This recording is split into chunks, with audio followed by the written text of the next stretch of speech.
আমরা শেখ হাসিনারে ভয় পাই নাই, সুতরাং এখন যদি কেউ আমাদেরকে হুমকি দেয় আমরা তাদেরকেও ভয় পাবো না।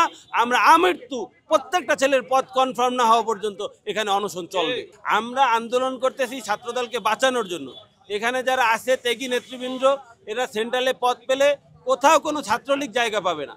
যারা দীর্ঘদিন রাজনীতি করে নাই তারা তো কাউকে চিনে না যে কারা যোগ্য কারা অযোগ্য। এখানে যারা আছে এরা যদি কেন্দ্রীয় সংসদে দায়িত্ব পায় এরা ছাত্রদলকে সুন্দর করে সাজাতে পারবে, সামনের নির্বাচনে ছাত্রদল কাজ করতে পারবে। নাহলে বর্তমান যে ছাত্রদলের কমিটি আছে সেই কমিটি দিয়ে যদি ছাত্রদল সামনে কাজ করে তাহলে তো আমাদের এই বিভিন্ন জায়গার নির্বাচনের মতো অবস্থা আসলে হবে। সরাসরি কোনো কথাবার্তা সেন্ট্রাল প্রেসিডেন্ট সেক্রেটারি কারোর সাথে হয় নাই, বিভিন্ন মাধ্যমে তারা বিভিন্ন ধরনের কথাবার্তা বলে, সেগুলো আসলে যেহেতু বিভিন্ন মাধ্যম হয়ে আসে সেগুলা বলা সমীচীন নাই। তবে বিভিন্ন মাধ্যম থেকে আমাদের প্রতি হুমকিও আছে যে আজকে বিকালে আমাদেরকে এখান থেকে মেরে উঠিয়ে দিবে।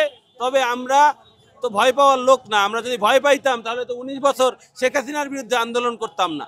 কারণ ধরেন যে হুমকিগুলো আসছে এগুলা ছাত্রদলের কেন্দ্রীয় নেতৃবৃন্দুর পক্ষ থেকেই আসছে।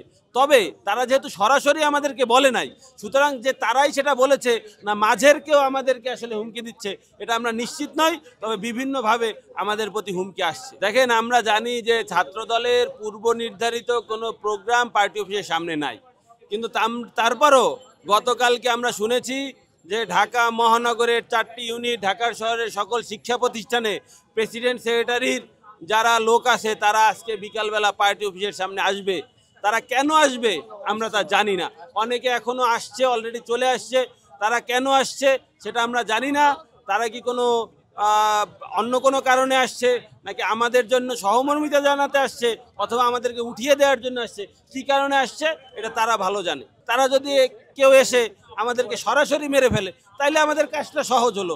আমরা তো যে লাইফটা লিড করতেছি এটা তো আমাদের বর্ধিত জীবন। আমাদের তো 25-এর স্বৈরাচারী বিরোধী আন্দোলনের সময় মারা যাবার কথা, আমরা মারা যাই নাই। এই যে কয়দিন বেঁচে থাকলাম এইটাই আমাদের বেশি জীবন।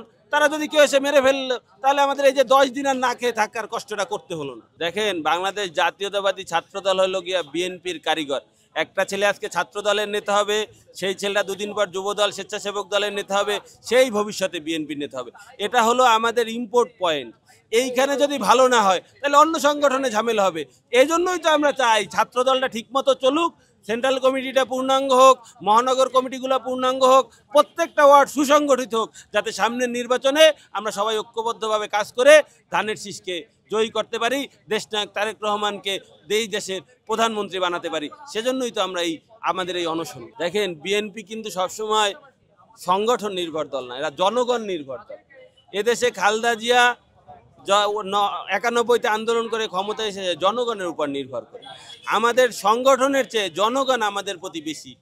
কিন্তু আমাদের যে সংগঠনের যে ঝামেলাগুলো আছে এই ঝামেলাগুলো যদি দ্রুত সময়ের মধ্যে সমাধান না হয় তাহলে আমরা আশানুরূপ ফল নাও পেতে পারি। তাই আমরা মনে করি যে এই দলটাকে এতদিন ধরে আমরা যে আশা প্রত্যাশা করেছি, দেশনায়ক তারেক রহমান দেশে ফিরবেন, আগামীর প্রধানমন্ত্রী হবেন, রাষ্ট্র গঠনে আমরা ভূমিকা রাখব, সেই কারণেই আমরা এই আমরণ অনশন করছি এবং দল সুসংগঠিত করার জন্যই আমরা এখানে আসলে দাবি জানাচ্ছি।